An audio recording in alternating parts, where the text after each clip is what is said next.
Avec Tom, on aurait bien aimé présenter notre film au rendez-vous de l'aventure, le proposer, mais malheureusement notre caméra, elle se trouve par à peu près 2000 mètres de fond, quelque part entre l'Islande et le Groenland. Donc le film qu'on a monté, il durait 15 minutes.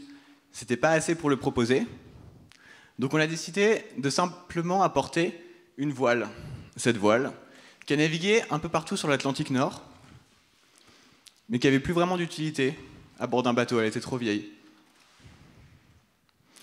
Et on se disait que cette voile, à peu près blanche, marquée par ces milliers d'heures de navigation dans le vent, sous le soleil, on se disait qu'elle pouvait donner peut-être une bonne première évocation du Groenland, ou du moins du premier abord qu'il nous a présenté lorsqu'on y a débarqué à l'été 2022, Sedna, Tom et moi. Sedna, c'était notre bateau, et ce premier abord, il était un petit peu hostile. Vide, monochrome, aucune trace de vie, et immense. Des montagnes gigantesques qui se jetaient dans la mer, qui nous faisaient perdre nos repères, on ne parvenait pas du tout à leur donner une altitude. D'ailleurs, peut-être que cette voile, peut-être que cette toile un peu plus grande que la moyenne, pour peindre, peut-être qu'elle convient bien pour ces échelles gigantesques, pour en rendre compte. Et puis assez vite, on a vu de la vie apparaître. De la nuance d'abord, des camailleux sur la glace bleue, sur la roche brune. Encore une fois, un peu comme sur cette voile, à laquelle les traces d'usure donnent peut-être un visage.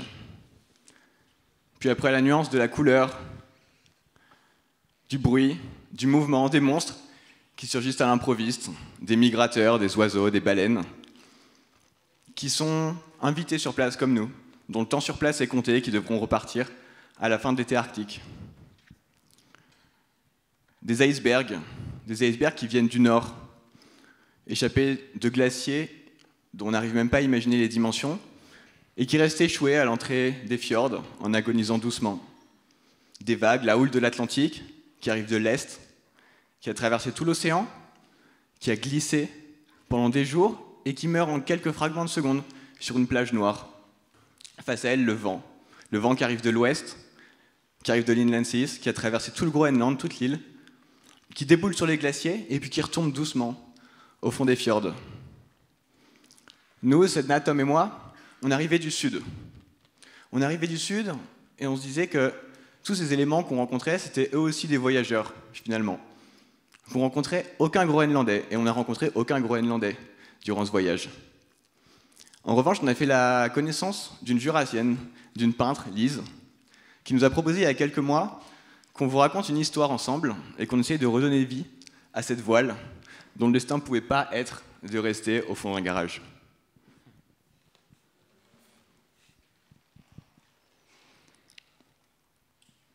Le 8 mai 2022. Je suis au bord d'une piscine à Avignon. Mon téléphone sonne. Nicolas Marsillo. Qu'est-ce qu'il peut bien me vouloir, celui-là? Nico, je le connais pour 8-9 mois. On a fait du ski quelques fois ensemble dans les Alpes. Je le connais par son expédition précédente autour du Svalbard. Mais on est le 8 mai. On ne skie plus le 8 mai. Alors je me demande qu'est-ce qu'il peut bien me vouloir. Très brièvement, il m'expose le projet. Et me susurre des mots doux. Groenland. Traversée. Exploration. Légèreté.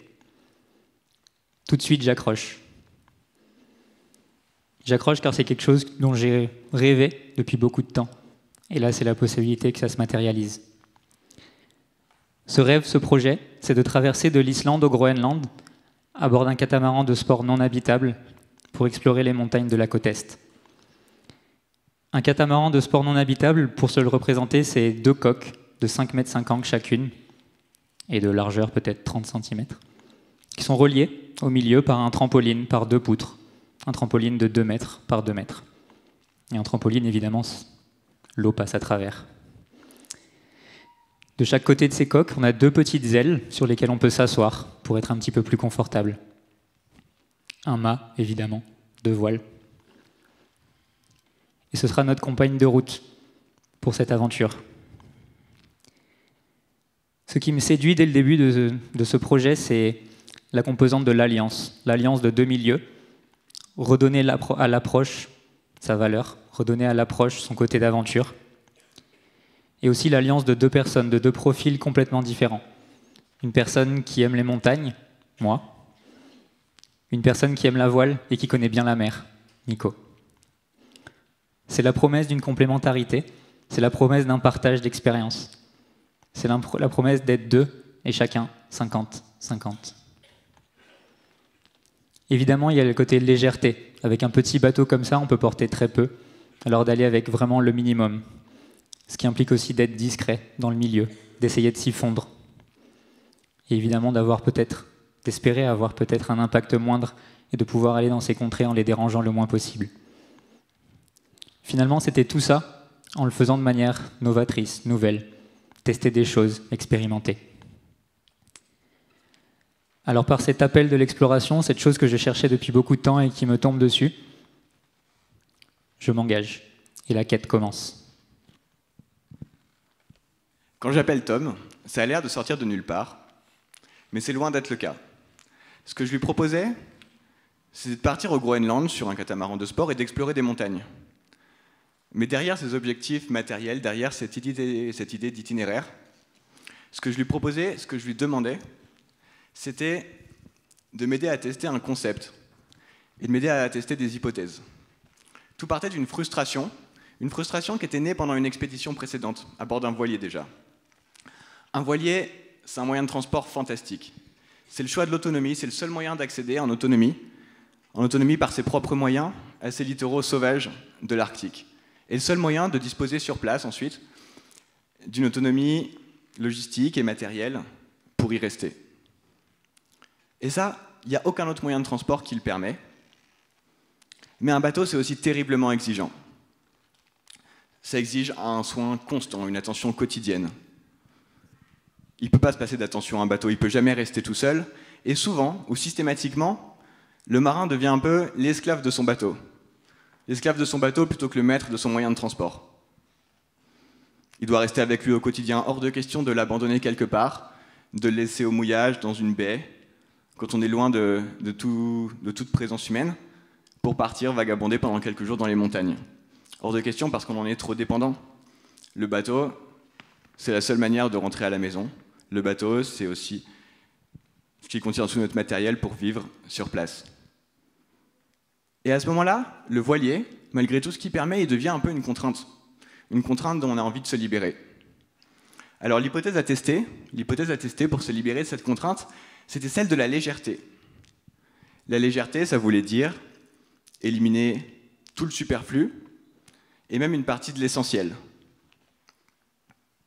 Ça voulait dire garder ce qui fait du bateau un bateau, mais en faisant en sorte que tout soit plus facile, que tout soit plus simple, que ce bateau soit moins exigeant, qu'on puisse l'abandonner, qu'on puisse ne pas s'en préoccuper, qu'on puisse vivre notre voyage sans avoir à servir le bateau en permanence, au quotidien. La légèreté, en plus de promettre d'échapper à cette contrainte, la légèreté, elle présentait aussi quelques avantages collatéraux. Si tout est plus léger, plus simple, ça veut dire aussi plus rapide à fabriquer, plus simple à concevoir, moins cher, plus accessible. Et puis, derrière ces justifications matérielles, derrière ces justifications très rationnelles, il y avait aussi forcément une part de fantasme. Le fantasme d'une proximité avec le milieu. Le fantasme de répondre à des questions. Comment accéder à un milieu sauvage, comment le traverser, comment y vivre peut-être un peu, le plus discrètement possible, sans qu'on nous voie, sans y laisser de traces, comment s'y immerger, comment presque en faire partie. La légèreté, le dépouillement, on se disait que ça pouvait être un chemin, que ça pouvait être une première réponse, parce que ça pouvait être la promesse d'une interaction plus physique, plus immédiate, avec le milieu. Ça voulait dire aussi forcément accepter une grande part d'incertitude, parce que tout dans notre projet reposait sur des hypothèses.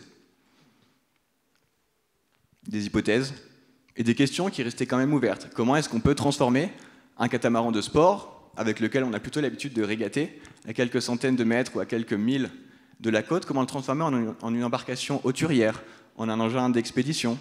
Comment faire pour le charger avec de la nourriture pour un mois, avec du matériel d'alpinisme.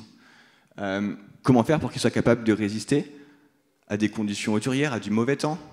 Comment faire aussi pour naviguer pendant plusieurs jours en étant constamment mouillé par de l'eau froide, sans risquer d'avoir trop froid, d'être en hypothermie? Plein de questions comme ça, auxquelles on avait des réponses, mais qu'on n'avait jamais vraiment testées et qui restaient que des hypothèses.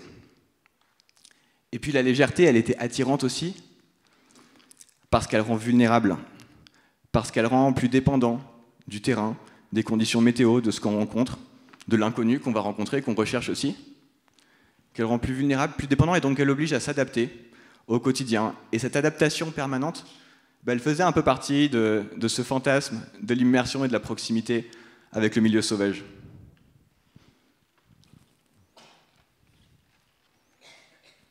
Pour moi, quand Nico m'a présenté ce projet, c'était complètement un fantasme. On est le 8 mai 2022, et Nico me partage un petit peu le calendrier pour que ce soit faisable. Pour arriver sur la côte est du Groenland, c'est à peu près fin juillet, début août, pour que la côte soit libérée des glaces. Quand on doit repartir du Groenland, c'est fin août, pour éviter les dépressions de l'automne. Les dépressions de l'automne. On est le 8 mai, il nous reste donc 3 mois pour être arrivé au Groenland et repartir 3 mois et demi plus tard. Dans ces 3 mois de préparation, on doit tout d'abord préparer, comme disait Nico, le bateau, le transformer complètement. On doit aussi penser à toute la logistique de l'expédition. Au final, où va-t-on aller? Comment va-t-on y aller? Avec quels moyens? Donc la logistique matérielle, préparer le bateau, préparer le matériel d'alpinisme et terrestre, le matériel de sécurité, le matériel évidemment de prévention et protection contre les ours, qui sont un risque non négligeable, pour le moins, au Groenland sur cette côte. Et finalement préparer notre binôme. Qui sommes-nous en tant qu'équipe à 2? On s'est rencontrés quelques fois, on a skié ensemble dans des conditions que j'aurais qualifiées d'idylliques dans les Alpes. Comment est-ce que ça change quand on part loin, quand on part longtemps, quand on sait qu'on part quelque part où les secours arrivent potentiellement en 1 semaine? Et ce fantasme, dès le début, il laisse place à un grand sentiment d'incrédulité pour moi. Je me revois avec un sourire au coin quand on travaille sur le projet en me disant « ça va être un beau passe-temps pour le prochain mois, mais ça ne se fera jamais ». Donc à ce stade, je suis à moitié engagé au final. Je le fais comme un petit peu un hobby, un passe-temps, sans m'identifier réellement. Et cette incrédulité, elle augmente vers la fin du mois de mai quand Nicolas me dit « on va postuler à une bourse d'expédition pour être financé ». Intérieurement, je suis mort de rire. Je me dis « une bourse d'expédition, ok, allons-y ». Je joue le hobby à 100%.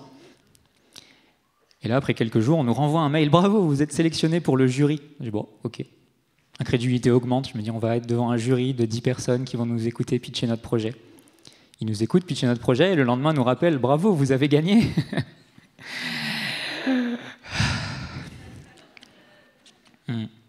L'incrédulité laisse place rapidement à de l'euphorie, pour moi, puis à une forme de vertige dès que l'euphorie retombe. De me dire qu'avant j'étais tout seul à penser à mon projet, à m'y engager, et maintenant il y a 5, 6, 7 marques sponsors qui comptent sur nous pour réaliser ce projet et faire de belles prouesses marketing. Vertige, vertige. Et à travers de ce vertige, la roue s'accélère. Je m'engage, je me mets à 100% dans le projet. On commence à parler avec des marins, des architectes navals, des montagnards, des personnes qui connaissent la côte est du Groenland, qui connaissent les eaux groenlandaises, qui ont potentiellement fait des projets à peu près similaires, notamment dans les pays du Nord vers la Norvège, afin d'essayer d'avoir le plus de témoignages possible. Quand on gagne cette bourse d'expédition, on est le 5 juin, nous n'avons pas encore de bateau. La roue accélère, et à force de préparation, de persévérance, ou d'acharnement selon les points de vue, la prépa donne lieu à notre départ, et on arrive en Islande le 25 juillet. On arrive en Islande, et brutalement, tous ces principes, tous ces concepts, tous ces principes d'action autour desquels on avait construit ce projet, ils deviennent très concrets. Et c'est le cas notamment pour l'incertitude, cette fameuse incertitude. Elle se révèle d'abord d'un point de vue matériel, parce qu'on avait fait un mois et demi de chantier sur ce bateau pour le préparer tel qu'on l'imaginait, pour concevoir plein de solutions techniques, pour prototyper. Mais en fait, il y a plein de choses qui ne sont pas finies, qui ne sont pas mises au point, qui n'ont pas été testées. Il y a des choses qui sont cassées, qui ont été cassées pendant le transport entre la France et l'Islande, qu'il faut réparer. Il faut refaire du composite, de la résine. Et puis, il y a aussi des choses dont on se rend compte un peu tard. Un peu tardivement, au moment de partir ou sur les premières navigations. Comment enlever l'eau qui rentre dans les flotteurs, là où elle ne devrait pas rentrer. Comment protéger notre nourriture qui est stockée dans ces mêmes flotteurs et qui donc prend l'eau. On imagine des systèmes de pompes, on bricole, on invente, on répare avec le matériel qu'on arrive à trouver sur place. Et tout ça, on le fait dans une certaine urgence. Dans une certaine urgence parce que le deuxième grand élément d'incertitude, c'est le timing, c'est le calendrier. On sait qu'on veut arriver au Groenland au début du mois d'août. On sait que pour y aller, on doit longer la côte de l'Islande. On sait qu'ensuite, on doit traverser le bras de mer qui sépare l'Islande du Groenland. Puis on sait qu'on doit rentrer en Islande impérativement avant le mois de septembre, avant le début des premières dépressions d'automne, qui vont s'enchaîner à un rythme de plus en plus fort et qui nous empêcheraient de rentrer à la maison. Et pour nous, ça, c'est absolument pas négociable. On n'a ni la possibilité ni la capacité à hiverner sur place. Donc on sait ça, ce calendrier, il est fixe bien sûr, mais ce qu'il est beaucoup moins, c'est le rythme des saisons et c'est la météo. Quand est-ce que commence vraiment l'automne? Quand est-ce que les premières dépressions vont arriver? On n'en sait rien. Est-ce que cette fenêtre météo va être la dernière? Est-ce qu'il faut partir maintenant en étant un peu moins près? Ou est-ce qu'il vaut mieux attendre, mais risquer de ne jamais partir ou de ne pas pouvoir revenir, comme nous mettent en garde les pêcheurs islandais avec lesquels on discute? En fait, quand on navigue, quand on est sur un bateau, sur un voilier, comme quand on est en montagne d'ailleurs, on est toujours très dépendant de la météo. Et c'est toujours la météo qui décide, au final, à quel moment on peut partir et dans quelle direction. Mais c'est encore plus fort quand on est sur une embarcation très vulnérable au mauvais temps et quand on n'a pas de moteur auxiliaire. Donc on se retrouve un petit peu dans la même situation, à naviguer un petit peu à la manière des marins d'il y a 300 ans. Eux, c'était pas à cause du poids de leur embarcation qui était trop légère, mais c'était tout simplement à cause de leur qualité marine, de leur incapacité à remonter au vent, qui les rendait beaucoup plus dépendants de la météo pour faire leur choix de route, pour fixer leur date de départ, etc., que les navigateurs d'aujourd'hui.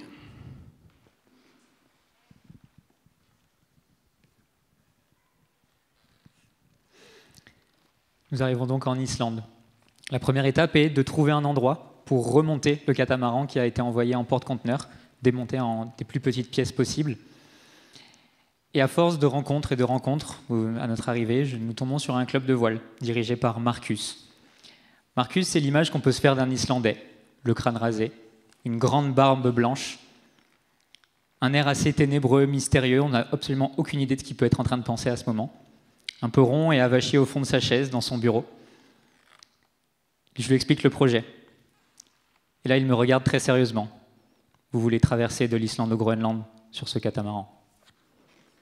Je lui réponds donc sur le même ton, très solennel. Oui. Et là s'ensuit un grand silence. Un très long silence. Avant qu'il me récompense de mon attente par un rire des plus gras que j'aurais du mal à imiter pour lui rendre justice. Et après ce rire s'ensuit une phrase. Bienvenue dans mon club de voile. Ça a été notre premier accueil par les Islandais. Et ce rire et cette incrédulité que vit aussi Marcus me fait immensément peur. Elle vient renforcer tous mes doutes qui me disent qui suis-je pour mener à bien ce projet? Est-ce que c'est réellement un projet qui est sain? Est-ce que j'en ai envie? Marcus est quelqu'un qui connaît très bien les eaux groenlandaises, qui y a été maintes et maintes fois, qui connaît les eaux islandaises, qui connaît ce bateau, qui connaît les bateaux. Alors j'ai quand même envie de me fier à son avis. Au final, après quelques jours dans son club, nous remontons les côtes islandaises, avec la direction de la péninsule la plus au nord-ouest de l'Islande, qui est aussi celle qui est le plus proche du Groenland. Et cette première navigation fait office de test, mais de vrais tests, d'expérimentation. Elle nous prend 3 jours, nous donne absolument toutes les directions possibles et imaginables de vent, de conditions météorologiques. Elle me fait prendre conscience de l'exposition réelle du projet. L'exposition dans le sens d'être à 50 cm de l'eau et d'avoir chaque vague qui vient nous rafraîchir. Rafraîchir avec ce froid qui est omniprésent, l'humidité à simplement être et ne pas pouvoir se réfugier. La fatigue qui va avec, par l'incapacité de réellement se reposer, de simplement pouvoir faire des siestes de 10, 20, 30 minutes quand on est chanceux, jusqu'à ce que le froid nous réveille. Et de tout ça, avant, j'en avais conscience intellectuellement. Et là, mon corps, réellement, réalise ce que ça veut dire. Ce que ça veut dire aussi, et ce que nous a appris cette navigation, ce que m'a appris cette navigation, c'était la réalité de la complémentarité de nos deux profils. Sur le papier, c'est très beau. En arrivant sur place, ce que ça veut dire, c'est d'être incapable de faire pleinement confiance à l'autre.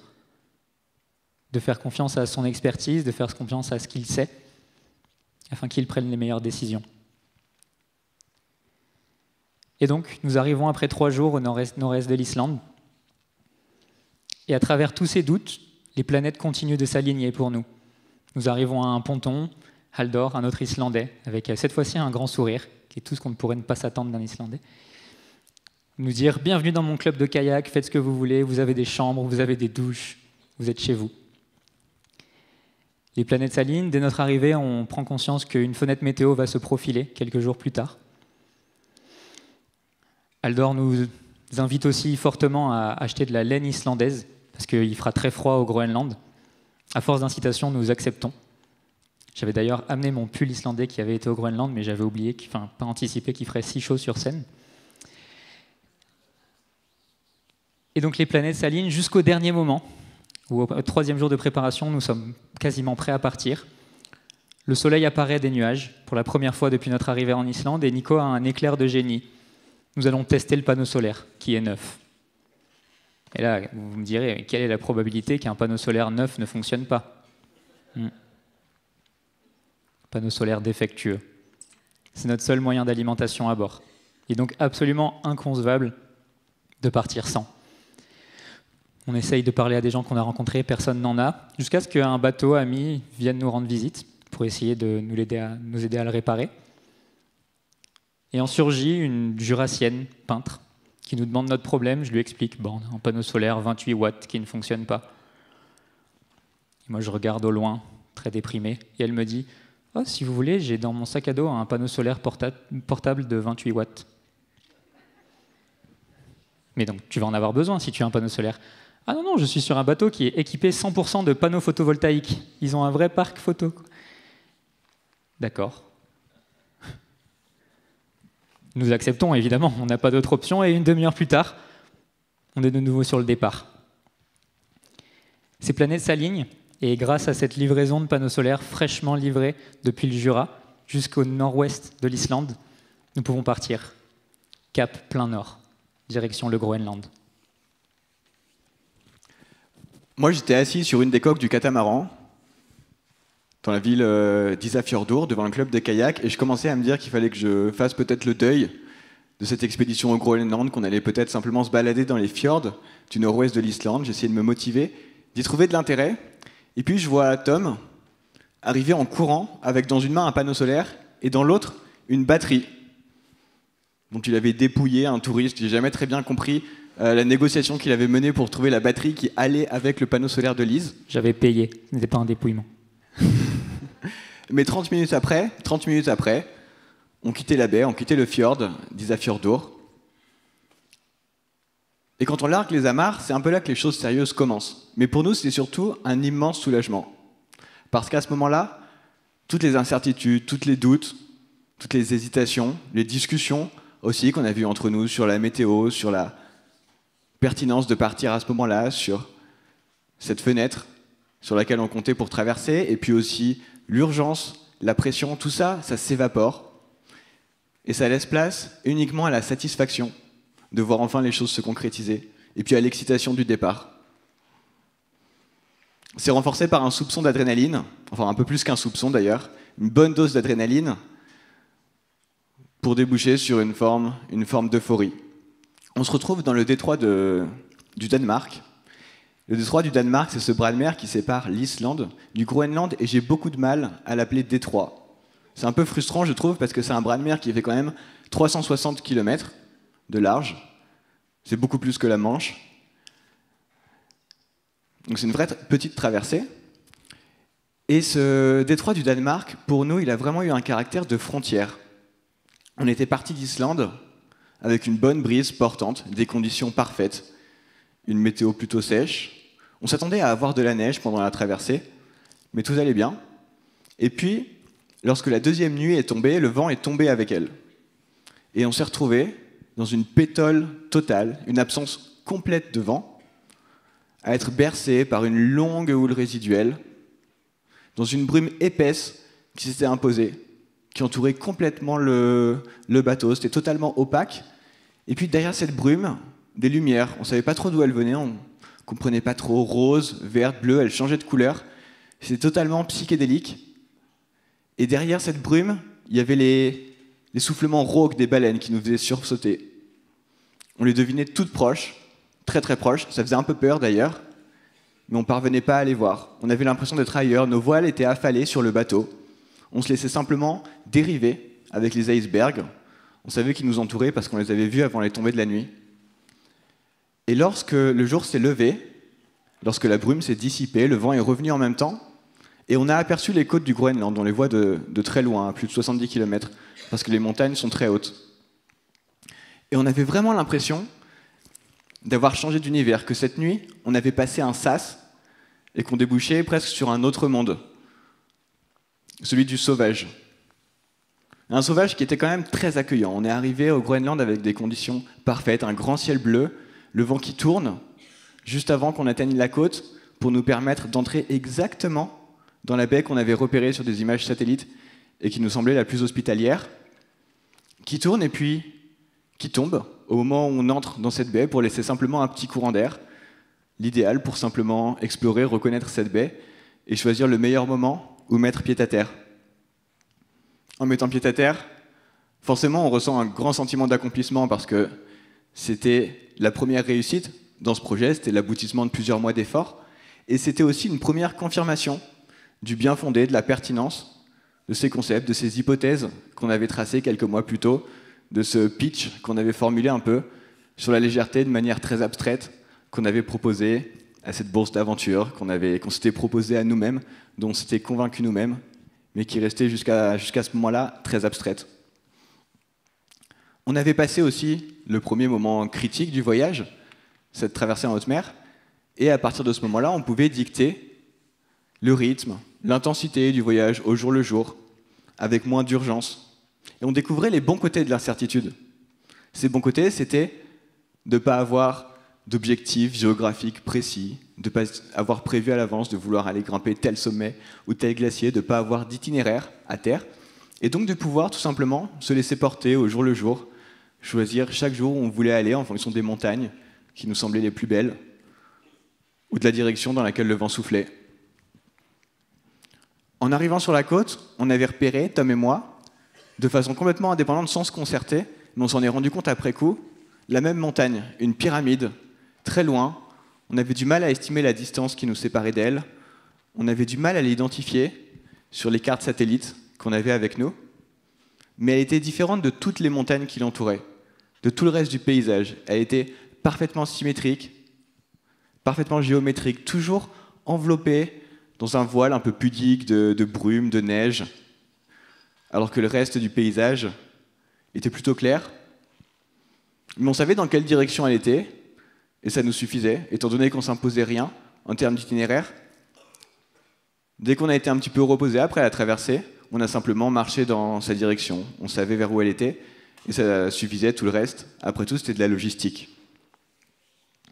Quand on est arrivé au pied de cette pyramide, quand on a marché en haut de notre premier glacier, quand on a atteint le premier sommet au Groenland, à nouveau, le sentiment d'accomplissement était très fort. Et je pense qu'il n'aurait pas été si fort, du moins pour moi. Peut-être que Tom, toi, tu es assez contemplatif pour ressentir la même chose quand tu arrives en haut d'une montagne. Mais pour moi, s'il n'y avait pas eu toute cette incertitude autour de la faisabilité du projet, si on n'avait pas autant douté, si on avait su que ça allait bien se passer, si ça avait été déjà fait par d'autres personnes avant nous, eh bien, ce sommet, il aurait simplement représenté les quelques centaines ou milliers de mètres d'ascension.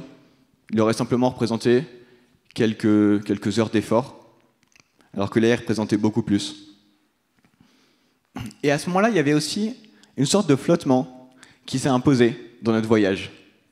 Il n'y avait plus d'urgence, il y avait moins de pression, les décisions qu'on avait à prendre chaque jour, elles étaient moins critiques, elles ne mettaient plus vraiment en jeu notre sécurité. Ce n'était pas la même chose que de choisir de partir pour une traversée en analysant une fenêtre météo. Donc une sorte de petit flottement, mais en fait c'est tout simplement qu'on pouvait enfin se laisser porter et que le voyage prenait enfin le pas sur le projet.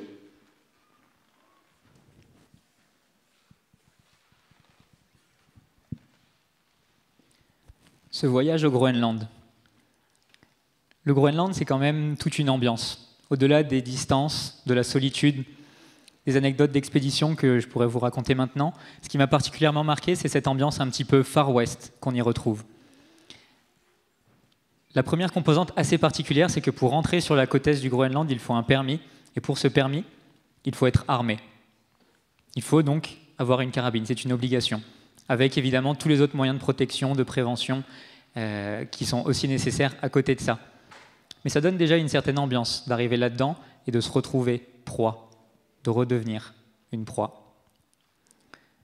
Cette ambiance Far West, je l'ai ressentie au premier matin, quand nous sommes arrivés dans la même baie que nos compagnons dont Lise faisait partie, et que le skipper et le co-skipper sont venus nous rendre visite sur l'île pendant que Nico dormait et que je faisais une garde pour les ours. Nous étions chacun vêtus avec nos grosses bottes, un peu en bonhomme Michelin, et nous avions chacun sur notre dos une carabine. Nous sommes venus nous saluer avant de repartir chacun dans nos chemins respectifs.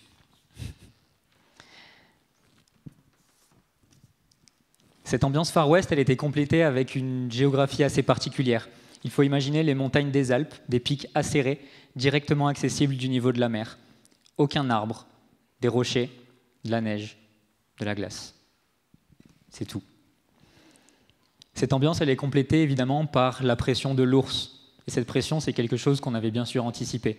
Tous les mécanismes des préventions, des alarmes, des périmètres de sécurité autour de la tente, des pistolets d'alerte, des sprays, etc., etc. Nos intellects étaient garnis, fournis. Et pourtant, c'est seulement en voyant des traces, c'est seulement en en apercevant, que mon corps l'a réellement, encore une fois, intégré, et qu'il a compris ce que ça voulait dire d'être une proie. C'est un sentiment que je n'avais jamais expérimenté, clairement. Cette deuxième pression, cette deuxième ambiance Far West, elle était complétée par l'incertitude du retour. On savait qu'on devait rentrer avant une certaine période, mais qui nous disait au final que la météo nous laisserait? Qui nous disait que la météo serait d'accord, qu'elle nous donnerait la permission de rentrer? Ça, au final, ça a été comme une ombre menaçante tout au long de notre périple. Ce nécessaire retour, dont on ne savait pas si on allait en être capable, c'était comme une obligation de quitter le territoire, sans qu'on ne se soit donné les moyens de transport adaptés pour le faire.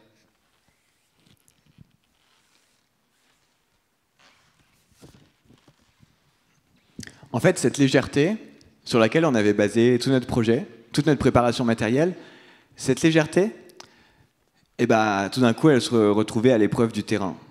Elle se retrouvait à l'épreuve de la réalité. Elle était validée en grande partie, elle donnait beaucoup de satisfaction, mais elle montrait aussi ses limites.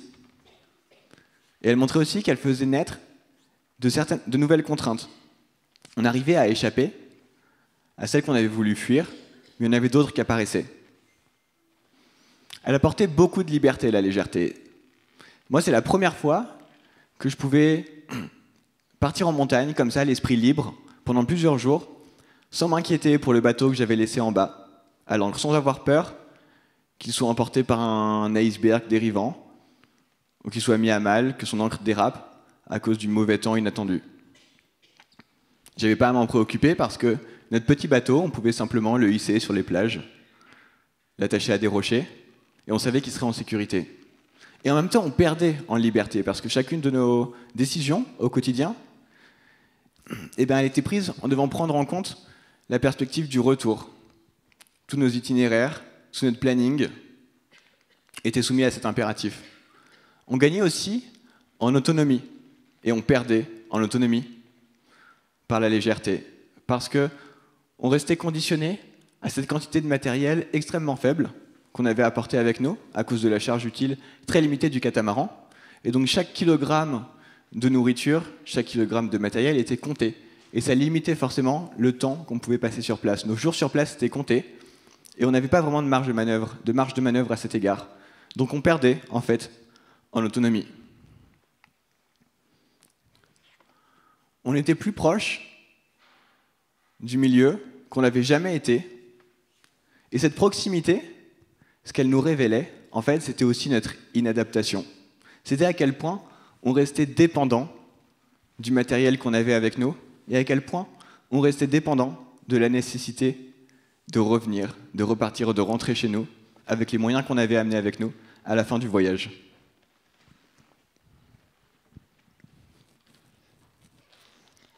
Et ce retour, comme toujours, les choses que l'on redoute le plus tendent à ne jamais se matérialiser. On avait décidé de saisir la première fenêtre météo à partir du 22 août pour rentrer en Islande.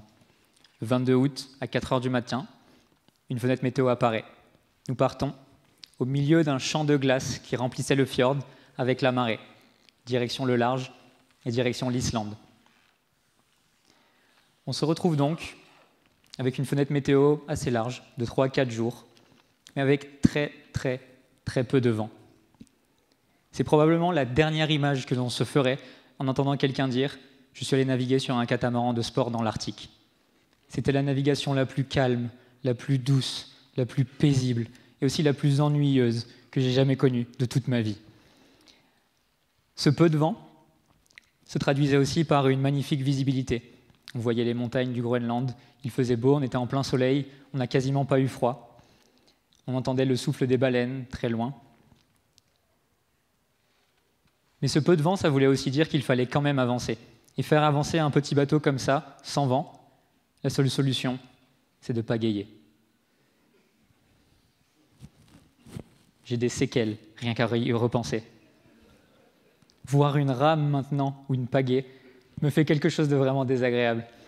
Sur 64 heures de traversée, on a pagayé 40 heures.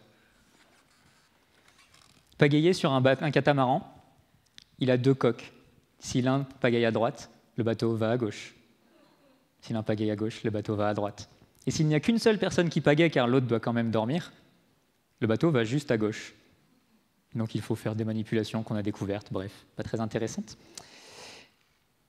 Et à part ces pagaies, il y avait aussi cette visibilité avec les immenses montagnes du Groenland. Certains sommets montaient presque à 3500 mètres directement depuis le niveau de la mer. Et donc on les voyait. Ce qui est génial, parce que c'est magnifique une montagne. Mais quand on essaye de partir de ces montagnes, c'est extrêmement déprimant. On voit les montagnes, encore, toujours, on avance. On pagaie, encore, toujours des montagnes. Ce Groenland qui tarde à s'effacer, on l'a vu à peu près pendant 50 heures sur les 64 du retour. Je trouve que c'est une merveilleuse image de ce que ce voyage a pu nous apporter. Tous les apprentissages qui, au fil du temps, continuent à s'infuser, à infuser, à se diffuser. Ils sont toujours là. Et 1 an et demi plus tard, la preuve, on est là aujourd'hui à vous parler de ce qu'on en a compris. Et je suis sûr qu'il en reste beaucoup à venir. Ces apprentissages, pour moi, ils ont été vraiment multiples. Le premier étant de ne pas perdre ses fiches et de ne pas mélanger l'ordre.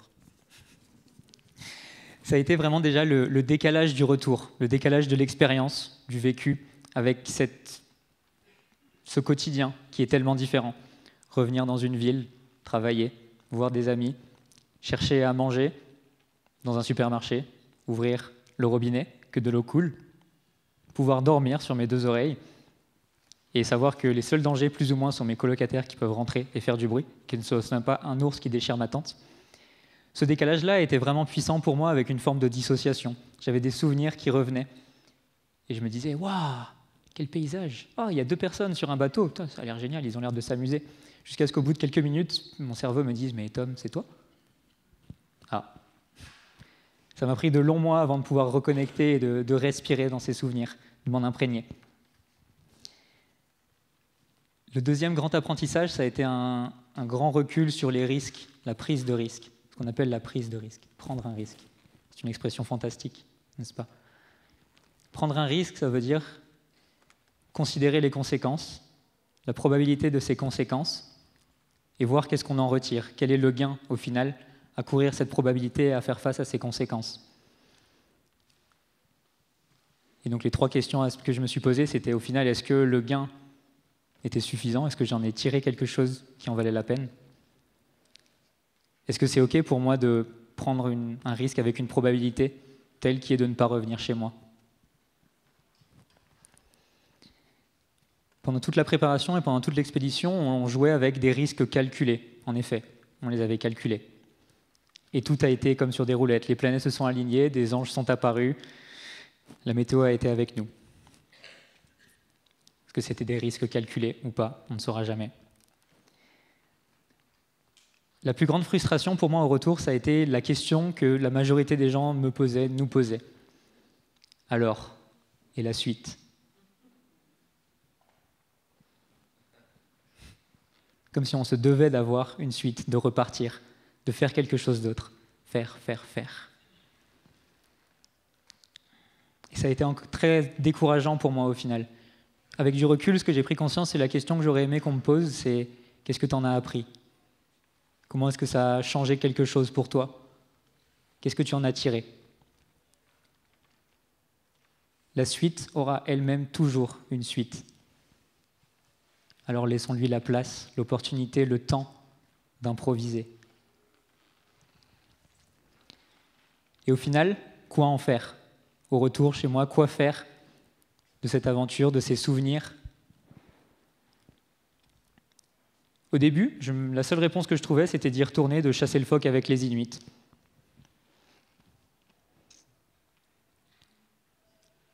J'en rigolais beaucoup au début, je me disais wow, c'est quand même un petit peu flippant, mais au final, je le considérais vraiment.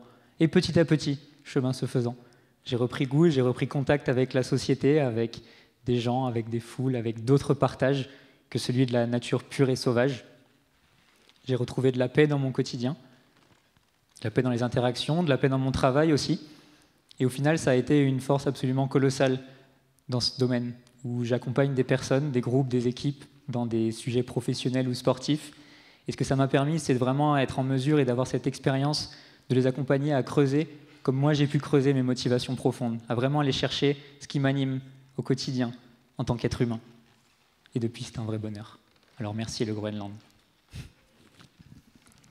À chaque instant, avec Tom, on avait chacun, dans notre poche, une balise de détresse.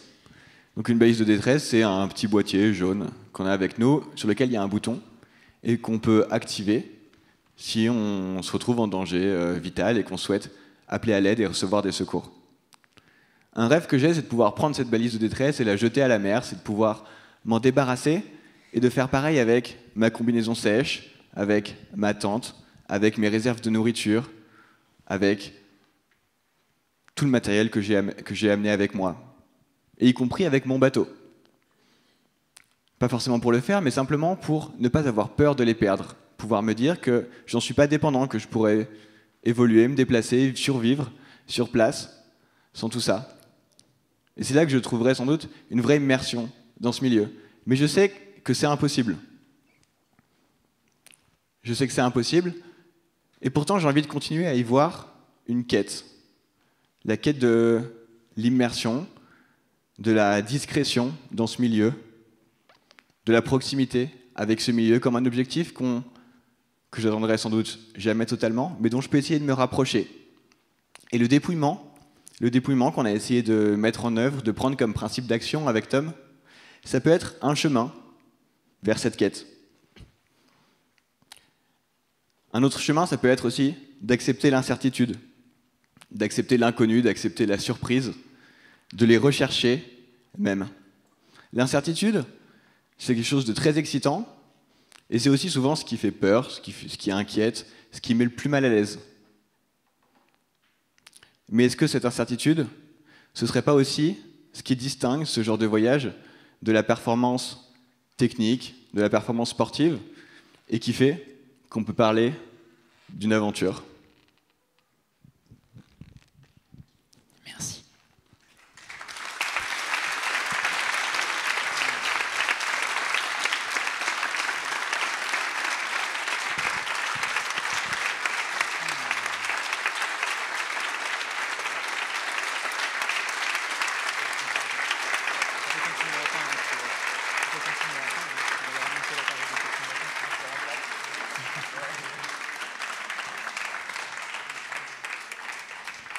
On était en train de voir dans le trio qui continuerait à peindre pendant la période de questions-réponses. J'ai fait l'atelier aquarelle hier, donc je pense que je peux me lancer. Tout ça pour dire que Lise, du coup, va continuer à peindre pendant la période de questions-réponses. Donc la piste est ouverte.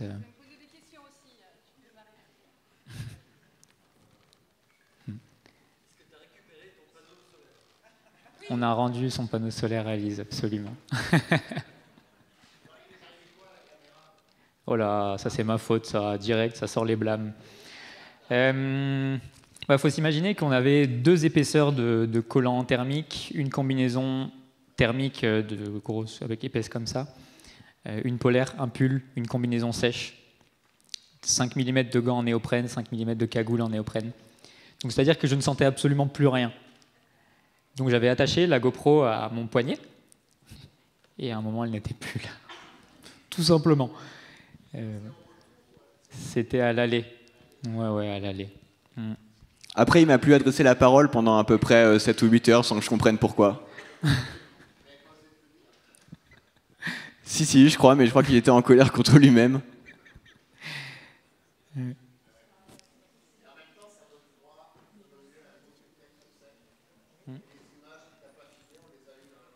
On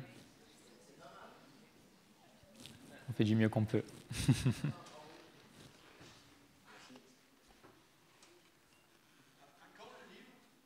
Ouh. Ouais, j'ai pas de réponse à cette question. Peut-être, qui sait. Ça donne quoi de se retrouver à 2 sur un mini catamaran comme ça, l'un sur l'autre, après savoir où on va Alors, on va avoir 2 belles réponses différentes. Tu veux commencer? Vas-y, je t'en prie. Voilà. Ouais, la question c'était ça donne quoi de se retrouver à 2 sur un mini catamaran et. C'était ça? Et d'affronter l'inconnu.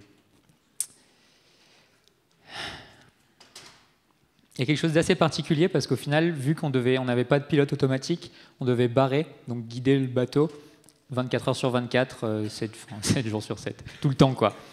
Donc il y a toujours un de nous deux qui est à la barre et on essayait vraiment d'optimiser ce temps-là pour que l'autre dorme autant que possible.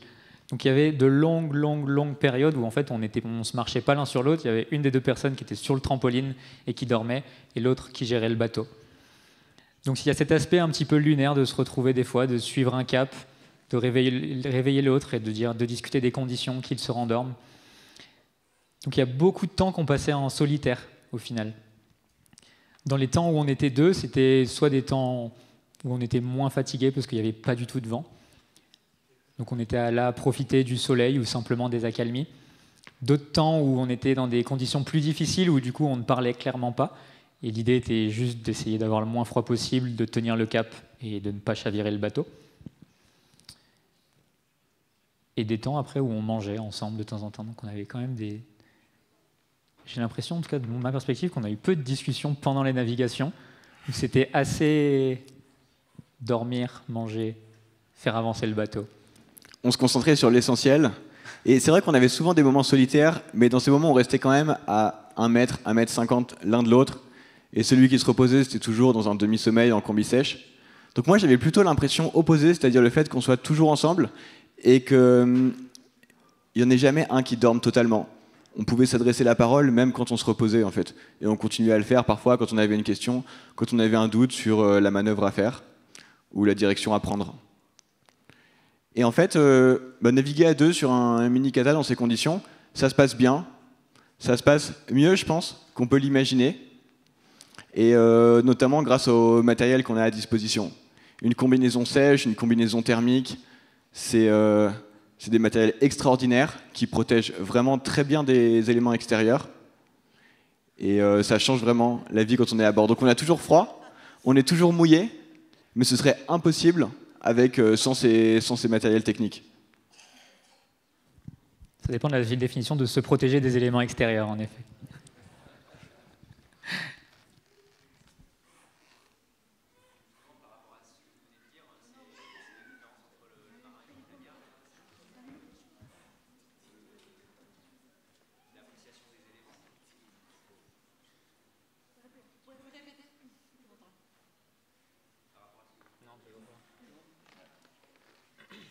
je peux répéter votre question aussi avec le micro. Cette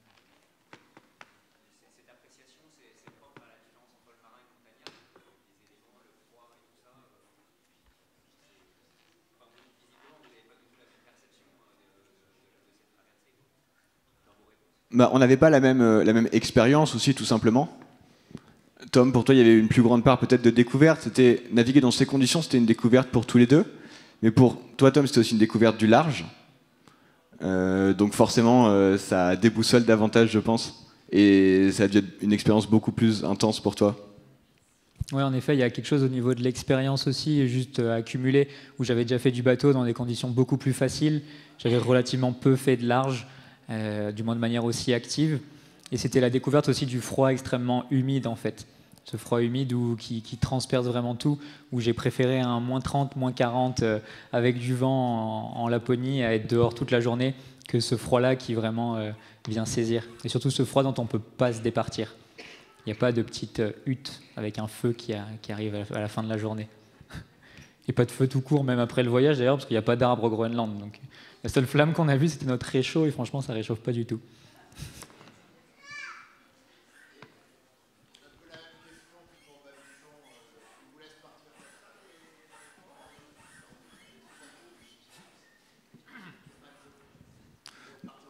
Non, ça, il n'y a pas de souci. En fait, les gardes-côtes islandais, ils sont très efficaces. Je crois qu'il n'y a pas eu d'accident mortel depuis plusieurs années en Islande, en mer, alors qu'avant, il y avait quand même pas mal de casses chez les pêcheurs.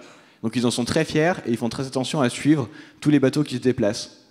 Donc ils demandent par exemple que chaque bateau qui quitte un port et qui part en navigation les appelle à la radio et leur indique sa destination, son itinéraire, etc. Donc on l'a fait.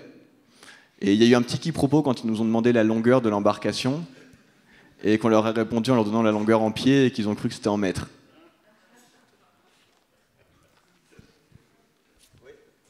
Moi, j'avais une question pour la dame.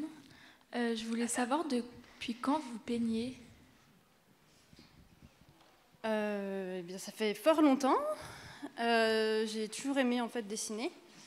Et puis, c'est mon métier depuis 2010, donc ça va faire 14 ans. Voilà. Moi, j'ai vraiment du mal à vous imaginer en cow-boy, avec un fusil à la main. Moi aussi. Oui, je disais, j'ai beaucoup de mal à vous imaginer en cow-boy avec une carabine à la main. J'espère que vous n'en êtes pas servi. On a fait des essais pour être sûr de savoir tirer, mais on ne s'en est pas servi. Heureusement. Parce qu'en plus, il y a s'en servir et croire que ça marche. En fait, c'est pas parce qu'on a une carabine qu'on gagne. Hein. Et le but est quand même de ne pas l'utiliser. Avant ça, il y a beaucoup quand même d'étapes. La première étant ne pas rencontrer l'ours, donc éviter toutes les zones côtières au maximum. Si on dort dans une zone côtière, tout le temps faire des gardes, ce qu'on a fait les premiers jours avant d'arriver plus haut en montagne. Du coup, eux, leur intérêt, c'est ils sont plutôt près des zones où ils peuvent manger, donc près de l'eau. Après, il y a quand même des ours qu'on voit passer des cols, monter des couloirs et sur des glaciers, etc. Mais c'est quand même moins fréquent. Donc voilà, ne pas être dans ces zones-là ou juste faire des gardes pour aussi avoir un mouvement et que l'ours n'ait pas envie de se rapprocher. Si jamais on dormait en altitude en montagne, on avait un périmètre de sécurité et si l'ours passait dessus, théoriquement, l'alarme sonnait et ça nous réveillait. Et après, il y a des moyens de dissuasion où on a un pistolet d'alarme qui fait du bruit, du bruit, de la lumière, etc. Un genre de spray s'il s'approche trop près. Et après, c'est la dernière option. Je pense que le récit n'aurait pas eu le même si j'avais dû utiliser une carabine. Une petite partie du cœur qui se brise quelque part.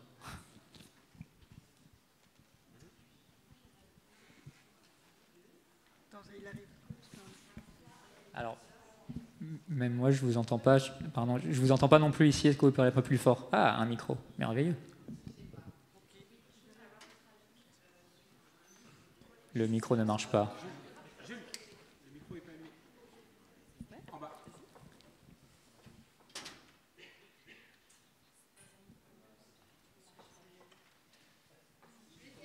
Ah, ça c'est bien ça.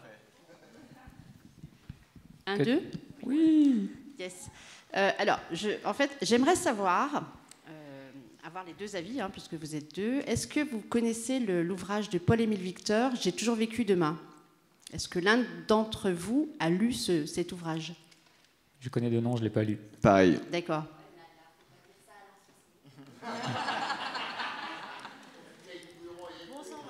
Et qu'est-ce que vous pensez de son titre, qui est très évocateur? C'est Aujourd'hui, je ne verrai plus demain.